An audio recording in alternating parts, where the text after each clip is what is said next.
Alhamdulillah, Alhamdulillahi wahdah, wassalatu wassalamu ala man la nabiyya ba'da, amma ba'd. So we call it Dars-o-Tadrees, and this is our family madrasa that we run on Sundays. We just go through how we were started, but before that, have a bit of idea. Allah subhanahu wa ta'ala has given us all this potential of learning, and we learn physically, and we are responsible for that. We have to learn. We have mind and we have our soul. If you look at that, who looks after our body? Our parents, primarily. Who looks after our mind? Our teachers mainly, and that could be parents as well. Formally, our teachers in the school, in madrasa. Informally, our parents at home. And what about the soul? That needs to be nurtured as well. That is through spiritual masters. And we can get parents helping a little bit here and there, but we have to have those specific teachers to do specific roles. So let's talk about mind today, because the last time we discussed the soul and prior to that we discussed the body. Let's focus on mind. What is mind? Mind is something that we feel, we perceive, we think, we will. We have some reason. This is all going in the brain, but there's some connection of being aware of what's been happening. And there's a condition, there's a phrase used. We say mind over matter. Matter is something that you see. You see something and you feel that you can do it or not do it, but the mind would dictate. And if I give you a quick example on that, you'll be amazed. So we are quite resilient creature. We can do a lot of things. Feel that we can't, but we can outdo most other creation. By the way, they're all stronger than us in their own respective way. We are not the strongest person. Do you agree?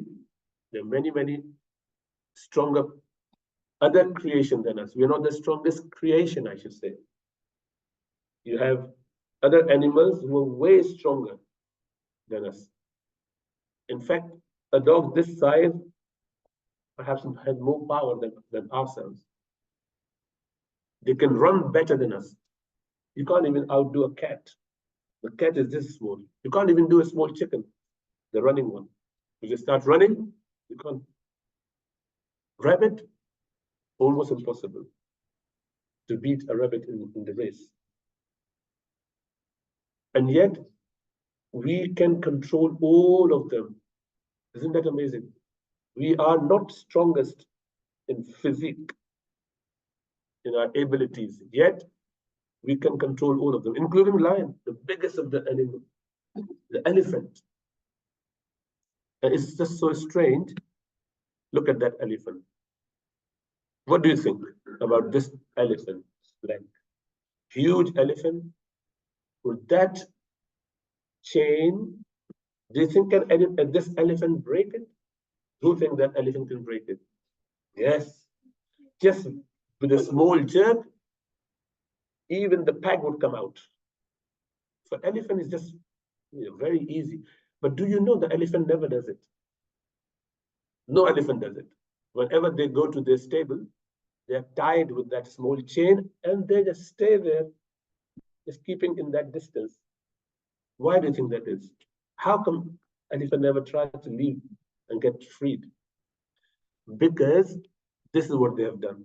As a small baby elephant, they tied with that chain. And that rope or the chain was strong enough.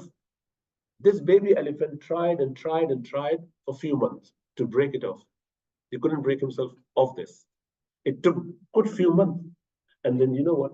He believed in it. He said that I can never get rid of this. This is stronger than me. I accept. I am the loser. This is my, limitation. I cannot break this tie ever. This rope or this chain. Once they grow, they continue to be in that mindset. And they carry on and on and on till they are convinced that I can't move off. And that is why when they're even this big, they get back to that chain, they never try. because the mindset is that I can't do it. So when you fixate yourself to one thing, you can never overcome it. Whenever you start thinking above and beyond it, you can change it. If the elephant has a little bit of sense to use the intellectual capacity or anything, but I say, you know what? I was small then. I didn't have power to break it. Now I can break it, no problem. You can't convince the elephant anymore now. They are just trained into it. They just believed it. So the lesson to you is that you can do the same. Wherever you are. If you felt that, I would never get position, you can. I can outdo everyone in my class because I am able to do it. Allah subhanahu wa ta'ala has given me this strength. So I would need, maybe he needs less homework, less time to spend with homework or other things. I can maybe double it. If he needed to spend 1 hour for preparation every week, I would do 2 hours. I can outdo him. Which you try in your games. Keep falling, keep failing, keep dropping off, keep being the loser, but you still try. And one day you do actually come to the top. People do that, where they decide that I have to do it. But when it comes to learning, you just give up. Don't want to go there. Likewise, any hardship, any hurdle, is, oh, it's too much. Why? Because I've decided that I can't do it. I don't want to. I want to be hafiz, but I can't be hafiz because it's too much. It's not. The people who do it, they're like yourselves. Because you have decided that I can't break off this clutch. Okay? So have to be very, very clear. Who knows Helen Keller, American girl? She was born in 1880 and she died in 1968. Okay, so she was born normal girl, but at the age of about 15, 16 months, she had a bad infection that caused her to lose her eyesight, her hearing, and her speech. Speech only because she couldn't hear. I don't know whether you know it or not. If you can't hear, you can't talk. If you're deaf, you automatically are dumb. You can't speak. You know why? Because men can only speak if they heard something. This is why whichever family you belong to, whichever society you live in, whichever country you are from, whatever language they speak, you speak the same language because you can only pick words by listening to the small baby, mom and dad, older sibling, they keep talking to him, baby, hello, hi, this and that. They pick that sound and they start copying it, imitating it. Initially, they la, la, la, la, just build that up. Those sounds, they just merge them together. One sound becomes two, two to four, slowly build up.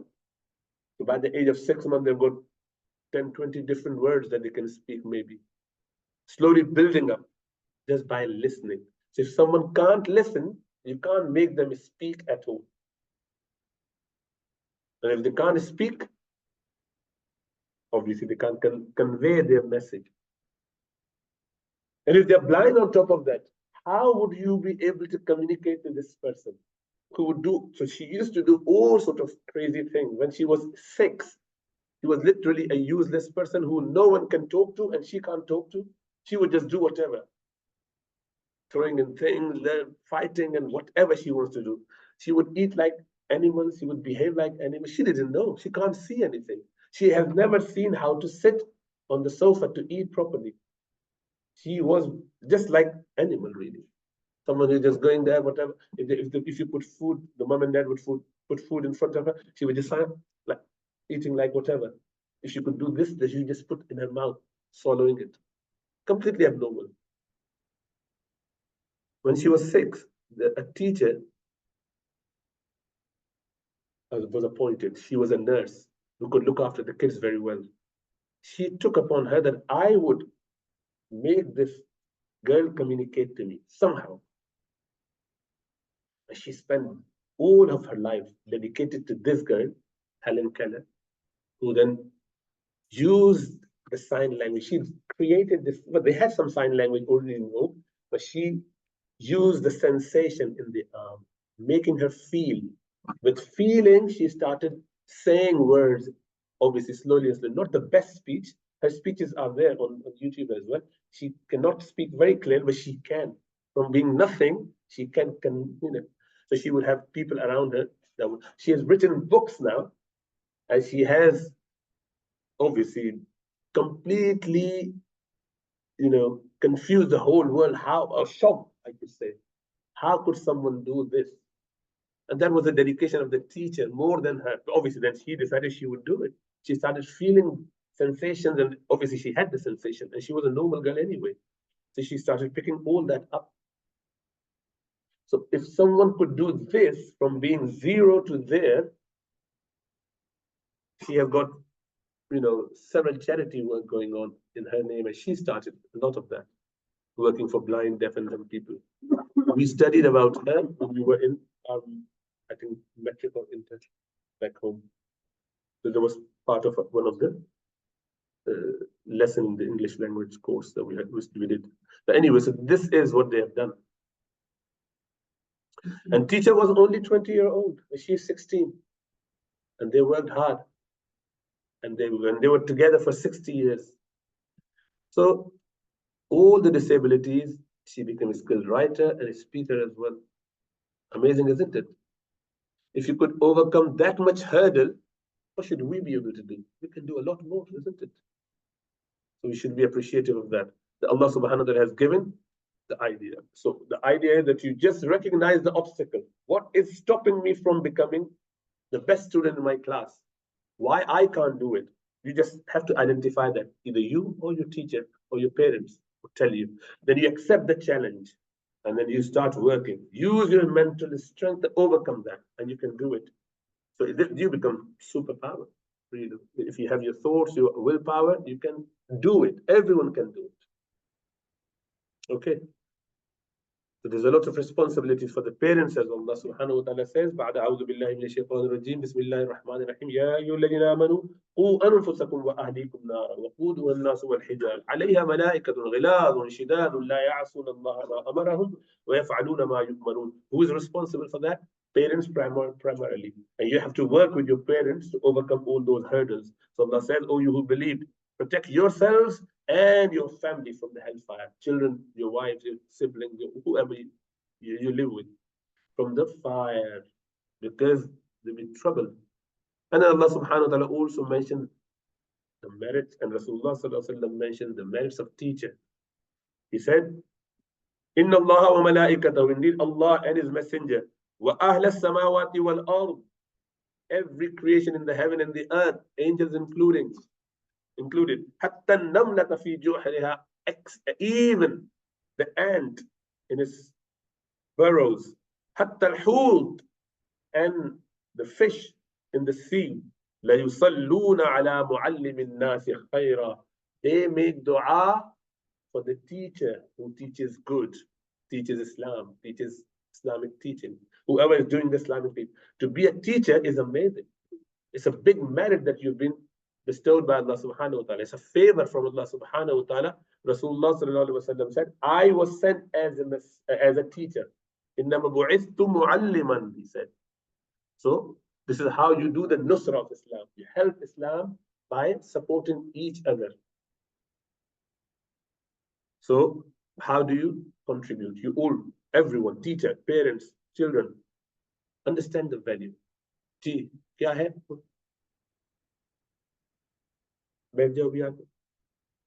Understand the values, understand the need. Then you adopt it, accept it, that this is how we need to go through. Understand how the system works here. And work as a team. This is us together. I can't do it all by myself. I can't do it with these few teachers. It has to be that everyone is putting their own contribution to the table. Without which, if you say, oh, I'm only coming whenever, that's up to them, I'm not even a teacher. Then you have not even adopted. This is what you are seeing in your own homes. What's happening? The boy is not interested, the girl is not interested, they don't clean the house, and you feel, oh, why they're not even putting their clothes in the laundry, or their plates they do not put back in the kitchen. They see certain problem, they don't change it. Oh, I saw there was leaking. Why did you not tell me? But not my job. Is that what you expect? Something to be done in your house? Then fine, carry on. Then you will see the pain of that. When we work together as a team, everyone feels the pain. It is not, I am only responsible for admission, so I shouldn't be bothered about it. You don't have to be bothered about or poking your nose, but you must be concerned about, oh, by the way, I saw this, I can come and help. Oh, I saw that there's an issue there. I saw that kid talking to someone, let me just go and stop. No, it has to be Dr. Sabuk say it whenever. What are you doing there? Which means that you have not adopted it. You have not become the part of the game. You're not part of the family. Whenever you are here, you must be doing whatever is in your reach, whatever you should be, in a nice way, in a proper way. It would work out properly.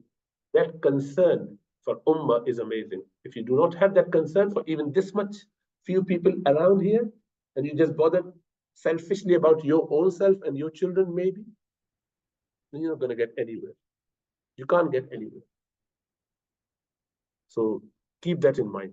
That's extremely important. Anyway, I mentioned already, we established in February 2017. That is why we want at least one parent. Ideally, both parents should be here. They must learn, they must teach, they must absorb. Just be part of that and fulfill wherever is the need. Doesn't have to be the teacher, doesn't have to be the admin, doesn't just be sitting there, being part of it. So we try to keep a small group so that teacher can focus. We tend to get the parents not teaching their own children. Because if the parents were to do that, they can be biased either way, sometimes positively, sometimes negatively. They can tell them off. We don't want that. A lovely environment out of care and compassion. Yes, we keep that respect there, but no hardship for the teacher or for the parents. Everyone work together, support each other out. And as you know, there are about 8 books in the curriculum, 7 aspects that we cover, and a dua book separately. And you are expected to do the weekly homework. Now, last time we tried to do it online, it didn't work, failed miserably. So only few people managed to do the diary. So we had to then retract. It will be paper-based again. But on a weekly basis, you would get your score marked there and then, as we did before that. Extremely important that you follow the curriculum, you do the homework regularly, but also fill the diary.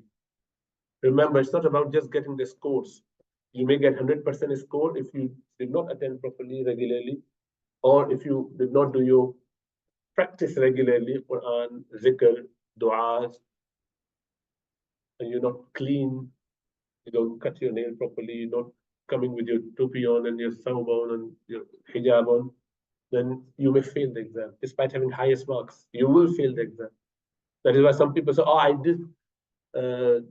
couldn't do the paper, but I did the paper. Oh, I couldn't attend, but I did the paper.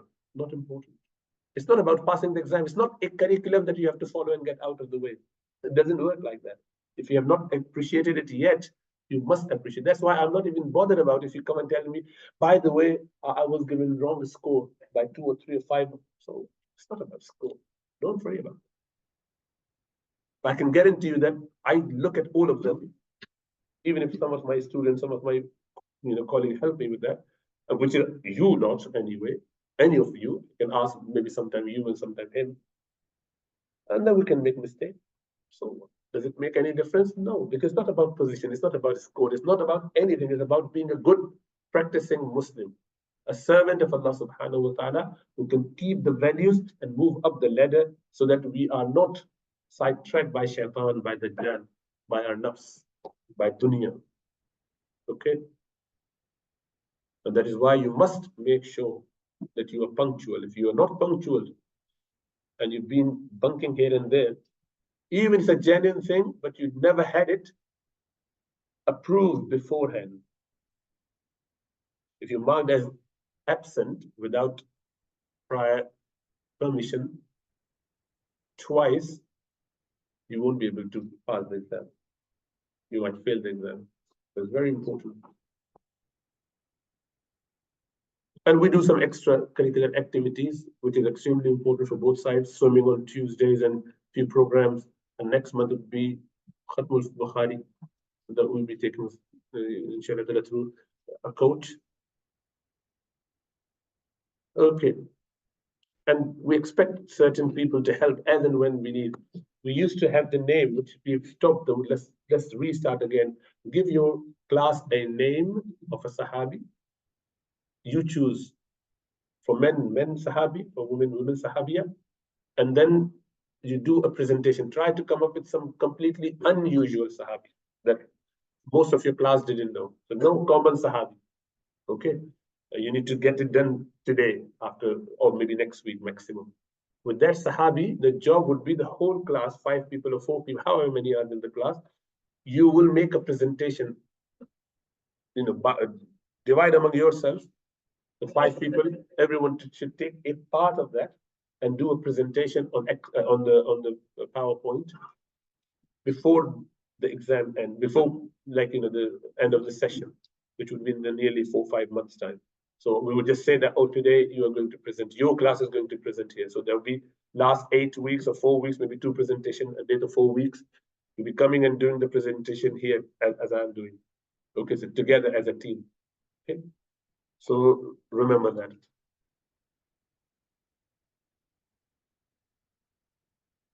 Collective write-up, as I said. So exam, we used to have only final exam and some mocks here and there, but there will be a must now to have a mock exam at least a month prior to the main exam, and after mid-time, which is about 2.5 months or so, you have to have another mid-time exam, mid-term exam, so to say. So that mid-term exam is the responsibility of the teachers as well. Okay, so wouldn't be I would just, and if you do not do well on that, you have to spend extra time. You might need to just repeat the book. There's no point wasting everyone's time. Maybe we have a class that would just go a session behind. Understand? So you have to work and be punctual. So that punctuality is important. And another theme that I've noticed is that some parents try to help their child by filling their workbook, and that's very bad. You are the biggest enemy for your children, because you're giving them that corrupted idea. You can do it. It's not a problem. It's only workbook. You've done it before. So what? This is the second time. Not at all. Don't let remember,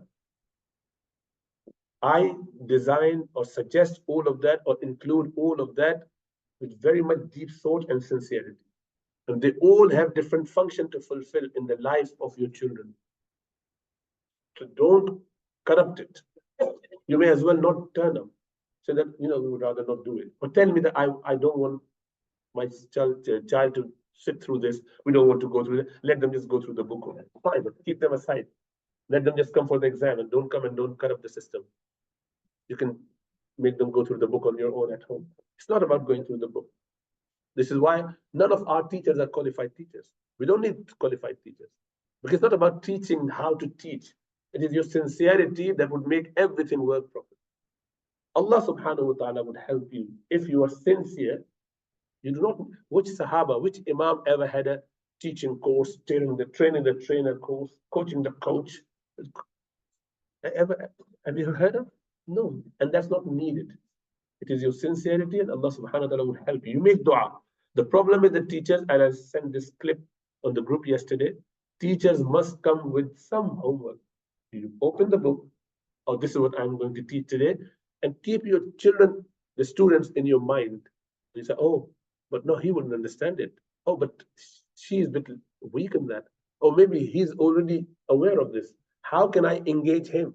Oh, since this is so clever and she is a little bit whatever, I would get him to teach this little weak one. Let's see. Okay, you know it? Go and tell us. Summarize it. Don't keep giving a didactic. Keep, sharing and nothing beyond the book. Again, you're not supposed to say anything which is not in the book.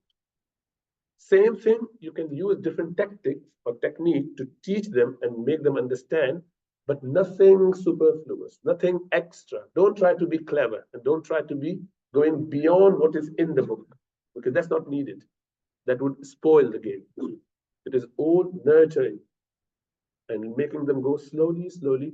And this is where the trouble is. Some people, out of their zeal, the Seerah of Rasulullah, the book only mentioned this, and I've gone through all the detailed aspect of that, it's going to spoil. The kid cannot appreciate any of that. You think because you know it and you have to mention it, so you feel clever, and the children will look up to you as a clever person. They're not going to get any benefit of that. This is well thought out curriculum done by scholars, not common people. The curriculum has been designed by graduates of madrasa and who have experience of teaching for many, many years. And they've shown it to the senior scholars, including Sheikh Salim who then approve this stuff, that this is how it is. It is not simple, someone decided one day, oh, let's just put the Google here and there. All created from baseline, from zero. It's not done willy-nilly. Or then you can create something similar. You can do maybe better, but there will be no barakah in it, because you're not qualified to do that anyway. So going beyond that is you crossing the limit, and you would not be having any barakah. It's insincere. And then obviously there's some teacher rota, there'll be some admin meeting, which doesn't happen very regularly, unfortunately. Well, I will make sure that this happens now and hammer you lot. We have the fee since 2017. It's been £10. It remains £10. And don't worry, I'm not paving the way to increase it, because it is not the fees for the kids or for any session. I mean, £10 for how many hours you do? Roughly 8 hours a week, sometimes more. 8 hours a month, sorry. 8 hours a month, and you're paying £10 for that. That's nothing. This is to help the masjid. This is because we use masjid premise. And we give them £400 for that. They deserve it, because whatever little electricity we use, the water that we use, so we should be honoring that. Okay. We haven't changed that, that's why we're not changing it. Half of you don't even pay that much. If you're really struggling, you've got more children, and that becomes too much. Either 3 or 4 children becomes too much. Speak to me privately. Just send me a message. I can't do it. That's fine. But don't say I will and don't do it. Okay. So I would instruct the team now to make it a direct debit must. Okay. If they don't do it, send their names to me. Every month I would have the name of who is a defaulter. So Nadra ke hamare kare. Nadra karta hai. Who deals with it? NAV. Yeah, NAV. And then we're going to Barakat Charity, because inshallah ta'ala, we're looking to find a premise as well. So you all make dua. If we find a place, then we might need to increase a little bit, because we won't be able to make up for the debts there. But anyway, so the organization work like this. So I'm being there, but I've got principal there, Faisal, who would normally oversee things with admission and other things. We've got managers for curriculum, which is on boys' sides, Ahmad, and on girls' sides, Mrs. Faisal. And mashallah, they're doing hard work, all of them, may Allah bless them. And everyone has done teaching, and everyone has done some sort of activity here and there. But there's several different ideas. So finances is dealt with by Farooq, and you've got team, 2 people underneath that you could see, Ismail and Hafiz, Khalid Hafisa. Workbook, so Majid be responsible for that. And I would need weekly report on that. Madam, whether I ask for or not, if you don't do it, then you will see privately. I want that report given to me, what happened, however much. So make sure that that is very strictly followed. So Noman Beg, Kamran Shah, and Adil would help them with the workbook. So 4 people, so 2 books each, will be quicker. And just go to the class, bring your laptop straight onto this stuff. Extracurricular activity, that's why I've got like few people which might be duplicated, because that's only going to happen every so often, not all the time. So Waqar Raja and Rana Saab and Adil. Pool, Rehan is working on that, and I think Asim Bhai is working on that, mashallah, and then Waqar Raja would help there as well. And attendance diary separate. So you just deal with the attendance and diary. So you look at the work, like the prayer, that diary must be filled. I'm hoping, is there any update on that? Is a possibility with the app that you're thinking of? Hopefully, inshallah. So within 2 weeks, inshallah. We can have attendance of students and the teacher. And parents. Alhamdulillah. All of these attendance will be done every week. Perfect. Very, very important, because We know, and then obviously we try to ignore it. Many parents try to leave the kids and then run away, and they come back at the end just to collect them. You can't do that. That's a betrayal. Without permission, you can't do any of that. Even if I don't know, you would not get barakah in your family. I can guarantee you. Because you are corrupting the system. Then you become the example. Many people say, well, he does it, or she doesn't come, and why can't? Don't think. As I said before when we started, if you have not got 2 hours for your children, if you cannot dedicate 2 hours for your children, they are orphans spiritually. Let them be orphans. Throw them away. Let any part of the world take them, any people of the world take them and destroy them with their aqaid, with their atheism, with their homosexuality, with their materialism, whatever. So you shouldn't be bothered about them. Because you do not have 2 hours for your children, you're worse than animals who can't even look after their children. And I'm not saying it emotionally. I mean it. And wallahi, I believe that any parents who haven't got 2 hours for their kids to dedicate, they are the killer for their own children. Because they are happy for the kids to go to 6 hours a day to secular education where their mind is being corrupted, except that they're going to bring some money in maybe in future. The hope is that one day we'll be rich through our children.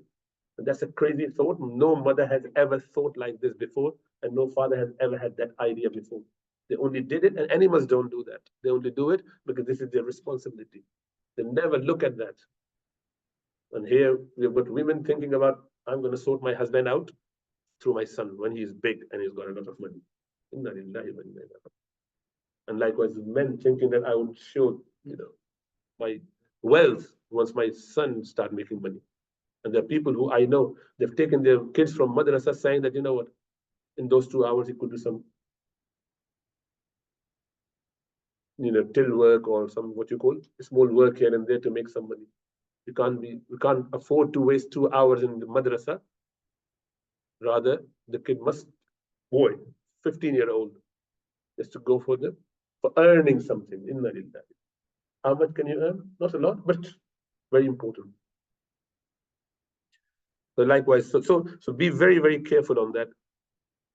Teachers allocation, there's been some change, and you could see, I will share it in the group as well. Make sure you are a role model. You must dress up properly.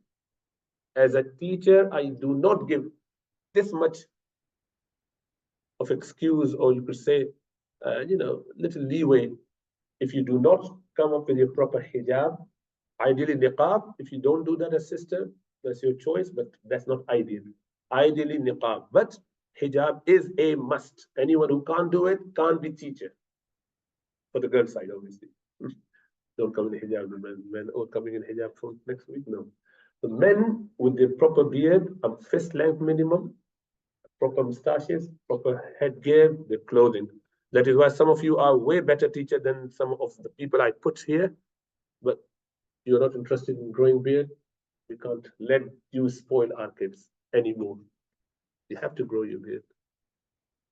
Because you would thank me on the day of judgment, Rasulullah sallallahu alaihi wasallam wouldn't turn his face away from you.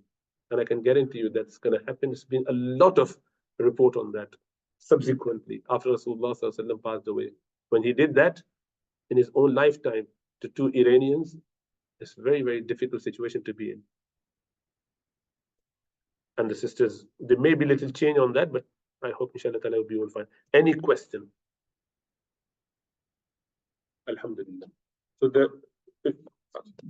let me just